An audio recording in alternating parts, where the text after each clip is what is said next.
I wish you all very successful 2025, of course. How was your holiday? Very nice, thank you. They were still busy because you may have seen that we had the European Investment Bank here last week. So part of the end of the year period was spent preparing that. But I know that you colleagues have been very busy too.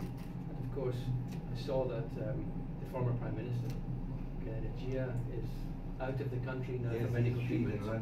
I can only wish her a full and quick recovery from her illness. Thank you very much for. বিসমিল্লাহির রহমানির রহিম।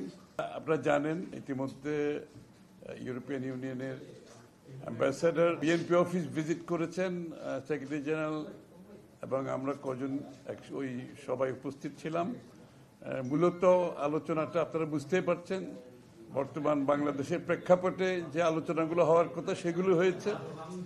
বাংলাদেশের বর্তমান প্রেক্ষাপটে যে বিষয়গুলো গুরুত্বপূর্ণ, সবার মনে প্রশ্ন আছে, সেই বিষয়গুলো বিশেষভাবে আলোচিত হয়েছে। একটি হচ্ছে নির্বাচন, কবে নির্বাচন হতে যাচ্ছে, আমাদের ভাবনা কি। আরেকটা হচ্ছে বাংলাদেশের অর্থনীতি, যেহেতু ইউরোপিয়ান ইউনিয়নের সাথে বাংলাদেশের অর্থনৈতিকভাবে একটু খুবই ঘনিষ্ঠ সম্পর্ক আছে আমাদের সাথে তাদের অর্থনীতির। তারপরে হচ্ছে রিফর্মস, যে সংস্কারগুলোর ব্যাপারে যে আলাপ আলোচনা হচ্ছে, সেই রিফর্মস এর ব্যাপারে আমাদের ভাবনা কি। মূলত নির্বাচনের রোডম্যাপ, এই প্রশ্নটা নিয়ে আলোচনা হয়েছে এবং আমাদের পক্ষ থেকে যেটা আমরা সবসময় বলে আসছি, এই বছরের মধ্যে নির্বাচন সম্পন্ন হওয়া অত্যন্ত জরুরি এবং অন্য কোনো ভাবনা দিকে না গিয়ে সরাসরি জাতীয় নির্বাচনের দিকে গিয়ে দেশের আগামী দিনে একটি নির্বাচিত সরকারের হাতে ক্ষমতা হস্তান্তর করে বাংলাদেশে গণতান্ত্রিক প্রক্রিয়া অব্যাহত রাখা। অগণতান্ত্রিক প্রক্রিয়ায় একটি দেশ বেশি দিন চলতে পারে না, সুতরাং অগণতান্ত্রিক সরকারের রাজনৈতিক ওয়েট থাকে না, মোবিলাইজেশন প্রসেস থাকে না, জনগণের সাথে সংশ্লিষ্টতা থাকে না এবং জনগণের ফিডব্যাক পাওয়া যায় না। সুতরাং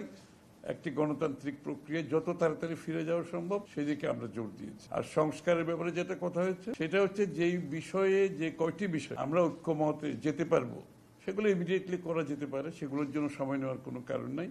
আর যেগুলোতে ঐক্যমত হবে না সেগুলো আগামী দিনে নির্বাচনে প্রত্যেকটি দল জনগণের কাছে নিয়ে যাবে, তাদের যে ম্যান্ডেট, তাদের যে প্রোগ্রাম নিয়ে যাবে। আগে জনগণের ম্যান্ডেট নিয়ে আগামী সংসদে সেগুলো পেশ করা হবে এবং সংসদে আলোচনা হবে, তর্ক হবে, বিতর্ক হবে এবং পাশ করা হবে। এই হলো কথা। আর দেশের অর্থনৈতিক অবস্থার বিষয়ে আলোচনা হয়েছে। আগামী দিনে বিএনপি ক্ষমতায় গেলে তাহলে যে অর্থনৈতিক কর্মকাণ্ড এগুলো অব্যাহত থাকবে কিনা। আমাদের পক্ষ থেকে পরিষ্কারভাবে বলা হয়েছে, বিএনপির অর্থনৈতিক সফলতা সম্বন্ধে আমরা বলেছি এবং আগামী দিনে অর্থনীতিকে এই যে গর্তের থেকে বের করে তুলে আনার জন্য যে প্রোগ্রাম বিএনপি ইতিমধ্যে নিয়েছে এবং এই সরকারের সময় যদি কোনো অর্থনৈতিক কর্মকাণ্ড উদ্যোগ নেওয়া হয় সেটা অবশ্যই আমরা সমর্থন করব এবং বাংলাদেশের স্বার্থে সেই কার্য অব্যাহত থাকবে এবং আমাদের বিএনপির নিজস্ব প্রোগ্রাম আছে অর্থনীতির ক্ষেত্রে, সেগুলো আমরা অবশ্যই আগামী দিনে যদি জনগণ নির্বাচিত করে সেই কাজগুলো আমরা করব।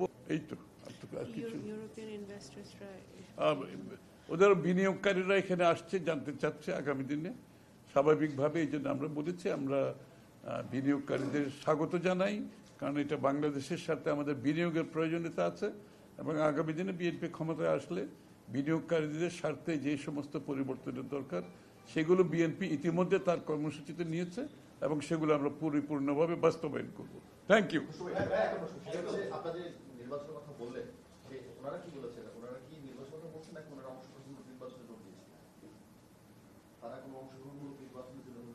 না, অংশগ্রহণমূলক কোনো আলোচনায় আসে না নির্বাচন।